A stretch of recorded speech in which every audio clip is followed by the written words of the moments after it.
Before I let you get out of here, I do got to ask you just a quick prediction for a fight of one of the guys you've been in the ring with. Danny Garcia is fighting Errol Spence Jr. How do you see that fight going down, man?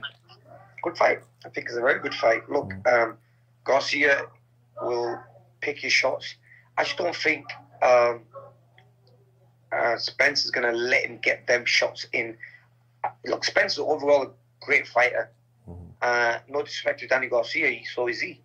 And the way I see the fight playing, it'll start slow, but it just depends on one thing. How is Errol Spence going to be after that car accident, after being at the ring for such a long time? Danny Garcia's kept himself ticking over. He's kept himself moving. And, really in his career, Danny Garcia's not really had that much punishment. So both going to come in that ring quite fresh. I just feel, it could be a 50-50 fight. You'll start to see, maybe if Spence starts putting his hands on him, we see Danny's got a great chin, takes a good shot. But maybe he finds that shot, I mean, when I was fighting, I was outboxing him and he found that shot. I mean, this is boxing where you can find that shot. And, one thing about Danny Garcia, he's got look on his side as well. In all the fights he's had, he's had that bit of look on his side where he's got a shot in, boom. Now, maybe he feels that it's the best time to catch someone like Errol Spence, who's probably one of the best welterweights in the world, because he's had that car accident, he's been at the ring for such a long time. Is he going to be the same fighter? Is he going to have the same engine? Is he going to have the same power? I mean, time will tell. But credit to both champions, because I just feel like, this is what boxing needed. Boxing needs amazing fights, big fights, and you have to take that risk sometimes. And I think Danny Garcia is taking that risk and going in the ring with Spence when there's a lot of fighters out there who are not going to want to fight him. But Danny Garcia was one of the guys who said, yeah, I'll take that fight. So respect that. Do you think guys can possibly underestimate I mean, I know you fought him on short notice, but other guys that have fought him, the Sean Porters, the Keith Thurmans, do you think that they could possibly underestimate? Because sometimes you watch Danny fight and he looks, I don't want to say basic, but... No, don't get me wrong. Look, he is very basic. Don't get me wrong. He's a very basic fighter who has great timing. And he's very powerful, very strong. Knows how to put his punches together well. He's not like a 4, 5, 6 punchy fighter. He's more of a 1 and 2 or maybe 3 the most. Knows how to put the pressure on someone. He's big. He comes into a fight big. Comes heavy. Now, with the IBF on the title on the line, maybe they have that 10-pound rule. I know now the WBC have that 10-pound rule as well, but is that going to make a difference? Who knows? But at the same time, Spence as well. I mean, Spence comes in big as well, man. I mean, I've been watching videos of him. He looks huge. Yeah.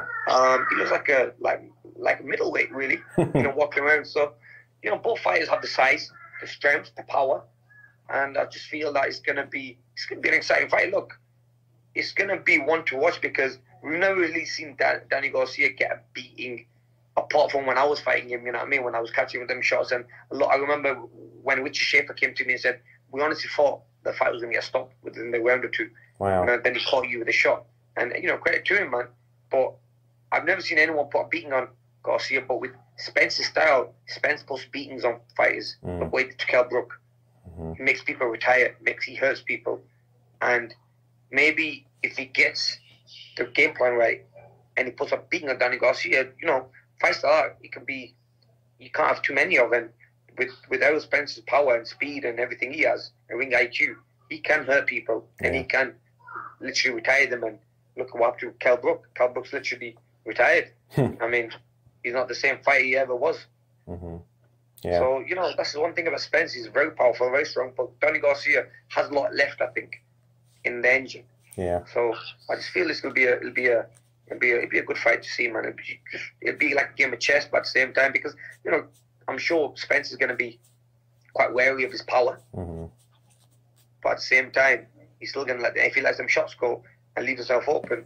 We've not really seen Spence get caught with a good shot. No. So so I think this is going to answer a lot of questions, really, and I think it is one of the toughest fights he's going to have. Yeah. Because really, I mean, he fought a beat up Kell Brook, who's already gone.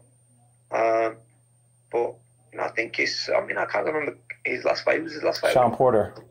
Sean Porter, yeah. Now, Sean has a very similar style